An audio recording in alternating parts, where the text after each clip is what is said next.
শাবান রমজানের প্রস্তুতি পর্ব। শাবান শব্দটি আরবি শাব শব্দ থেকে উৎপন্ন। আবিধানিক দৃষ্টিকোণ থেকে যার অর্থ দল, গোত্র, বংশ, জাতি, শাখা প্রশাখা বিভক্ত ইত্যাদি। শাবানকে এ নামে নামকরণের কারণ সম্পর্কে ইবনু হাজার আসকালানি উল্লেখ করেন, যেহেতু জাহেলি যুগে আরবরা এ মাসে গোত্রে গোত্রে বিভক্ত হয়ে পানি অন্বেষণ করত, অথবা নিষিদ্ধ রজব মাস শেষ হওয়ার পর এ মাসে তারা যুদ্ধের ভয়ে ছোট ছোট দল বিভক্ত হয়ে পাহাড়ের গোড়ায় আশ্রয় নিত। এজন্য একে শাবান বলা হয়। আরও বলা হয়, যেহেতু মাসটি দুটি সম্মানিত রজব ও রমজান মাসের মধ্যবর্তী সময়ে উদিত হয়, সেহেতু একে শাবান বলা হয়। বছরের সেরা মাস পবিত্র রমজানের আগের মাস ও রমজানের রোজা ফরজ হওয়ার মাস হিসেবে শাবানের গুরুত্ব অপরিসীম।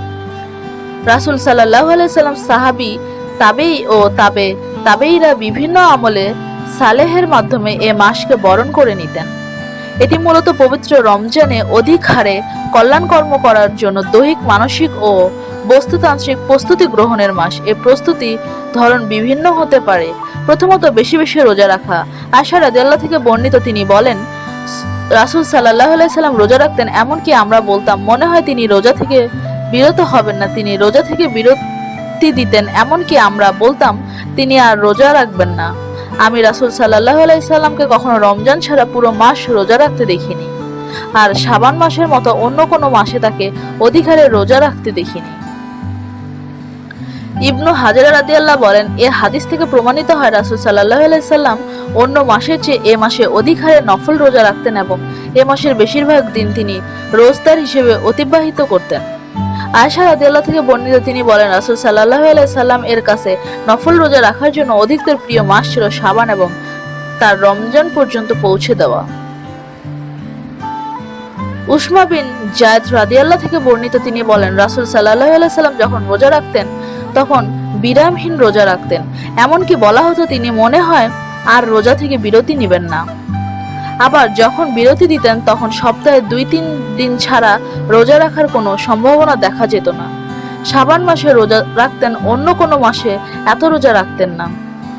এজন্য আমি জিজ্ঞাসা করলাম, হে আল্লাহর রাসূল, আপনি যখন রোজা রাখা শুরু করেন তখন বিরতি দেওয়ার কোনো সম্ভাবনা থাকে না, আর যদি বিরতি দেওয়া শুরু করেন তবে সপ্তাহে 2-3 দিন ছাড়া আর কোনো রোজা রাখার সম্ভাবনা থাকে না।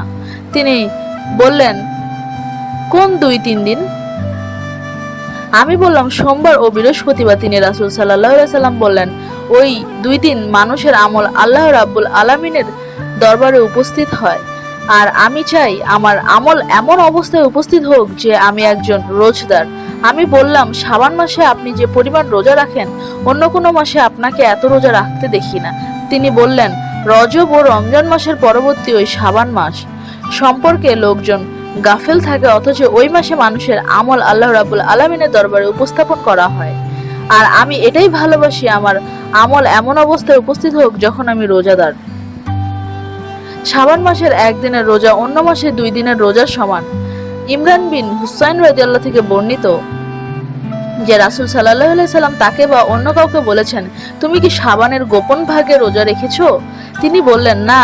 তখন রাসূল সাল্লাল্লাহু আলাইহি সাল্লাম বললেন, যখন তুমি ইফতার করবে তখন 2 দিন রোজা রেখে দেবে। অন্য বর্ণনা অনুযায়ী রাসূল সাল্লাল্লাহু আলাইহি সাল্লাম বলেন, শাবানের শেষ দিকে বর্ণনার মধ্যভাগ থেকে শেষের দিনগুলো রোজা রাখতে নিষেধ করেছেন। আলেমরা উভয় বর্ণনার সমন্বয় সাধন করেছেন এমনভাবে, রমজান শুরু হয়ে গেছে এমন সন্ধ্যায় শাবানের শেষ 2 দিনে রোজা রাখা নিষিদ্ধ। মানত কাজা বা কাফরার রোজা রাখা বেশিরভাগ ওলামায়ে কিরামতের মতে বৈধ। যদি কেউ অভ্যাসগত কারণে মাসের শেষ 2 দিন রোজা রাখে তবে সেটি বৈধ। শাবান মাসের 1 দিনের রোজা অন্য মাসে 2 দিনের রোজার সমান। শাবানের রোজার বৈজ্ঞানিক ভিত্তি।